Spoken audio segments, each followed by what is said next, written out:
จนประปาเรายนยุยแต่เมื่อชาลัดทาไรบันจึกรำพ้นนำราเตจนเพื่อการปรับตัวเปลี่ยนมาเส้นดังนำร้องเพลงเรียงรอระยะจังไงมาเมินกะโลมาดองหรือก็อย่าเป้ปมุยคายมาดองจังไงนี้ชำนังบ่อใส่ชำงอบ่อเตจนดังนอนมาถึงออกนี้แต่ช่วยจมวยนั่งแดดปัจจัยเตยบ่ยังมองตาสดใสบ้อง Hello บ้องเอ๋ยมีสมนุนว่าเปลี่ยนจนนั่นแต่ก็ชงอท่าหากไอ้บันจึกก็เตยยอดยนมาปรับตัวเพลงดังนำร้องเพลงเรียงรอจังไงมาเมินกะโลหรือก็อย่าเป้ปมุยคายมาดองบ้อง ok เอาคนนนโอเคหาเตชนอฟเวลมาสันคือดาวตัวตีอย่างสำคัญสมัยโอเตียนจอนาโดยบอเยอเมียนจอนาเต็มมุกอ่ะจังเพลงมาสันคือสำคัญเหมือนกันจังมาสันจะยืมเหมือนพโดเพลงแต่ตามแยกเปลนั่งกะโลมาได้กรมพลกำนัดเอาดูเต้เพลงยังชับคับให้ออสปูลพิบผู้อ่านมาสันบอยืงอ่ะชับชกสาวไอ้บางคนมาสันบอยืงอ่ะเขาขาดปานด้วยគ្នា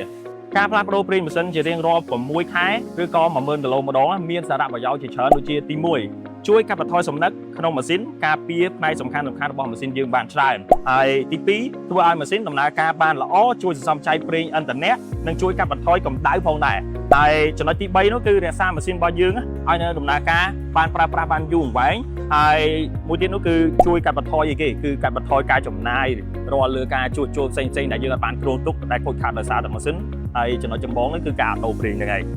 មួយទៀតចំណុចមួយដែលសំខាន់គឺបងប្អូនតែមានចម្ងល់មួយថាឡានគាត់អត់សូវប្រើទេហើយមិនគាត់ត្រូវតែ6ខែត្រូវផ្លាស់ប្ដូរដែរបើគាត់ជិះតែបន្តិចហ្នឹងអត់ដល់10000គីឡូផងហ្នឹងបាទចំណុចហ្នឹងបងប្អូនការមិនសូវប្រើរថយន្តចម្ងាយតិចពេលវេលាក៏ជាកត្តាមួយធ្វើឲ្យម៉ាស៊ីនរបស់យើងកាត់បន្ថយដូចគ្នាហើយសំណើមនឹងកើតឡើងនៅពេលដែលរថយន្តរបស់យើងមិនសូវប្រើមានន័យថាសំណើមនៅក្នុងម៉ាស៊ីននឹងកើតឡើងនៅពេលដែលរថយន្តរបស់យើងអត់សូវប្រើប្រាស់ទុកចោលយូរអញ្ចឹងវាចូលជាមួយនឹងម៉ាស៊ីនធ្វើឲ្យកាត់បន្ថយ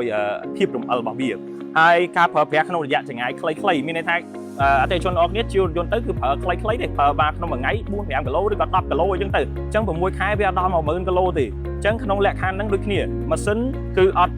បានថាអត់រត់ដល់កម្ដៅរបស់វាទេអញ្ចឹងធ្វើឲ្យអីគេធ្វើឲ្យក្នុងដំណើរការម៉ាស៊ីនរបស់យើងហ្នឹងគឺមានកាបូនធ្វើឲ្យមានការសំណល់ក្នុងព្រីម៉ាស៊ីនហើយវាក៏ជាកត្តាមួយដែលធ្វើឲ្យកំហាប់នៃព្រីម៉ាស៊ីនរបស់យើងកាត់បន្ថយដូចគ្នាអញ្ចឹងហើយទោះបីជារថយន្តរបស់បងប្អូនណាប្រើតិចក៏ដោយក៏ខាងយើងក៏រីកខមមិនឲ្យបងដូរប្រេងជារៀងរាល់6ខែម្ដងដូចគ្នាដែរបាទអរគុណ